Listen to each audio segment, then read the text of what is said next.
l'iniziativa che poi ha fatto sì che oggi potessimo inaugurare la biblioteca è stata un'iniziativa che è nata un po' così alla chetichella, per cui abbiamo pensato che molte persone sono desiderose di far nascere qualcosa.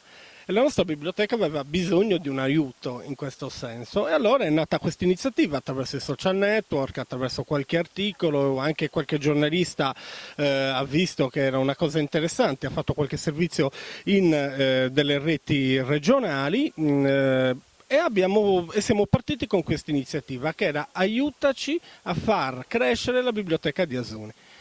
Sono arrivate tantissime donazioni, sono arrivate donazioni da ogni parte dell'Italia, della penisola, molti dalla Sardegna, anche locali, e a oggi sono stati donati più di 2000 volumi.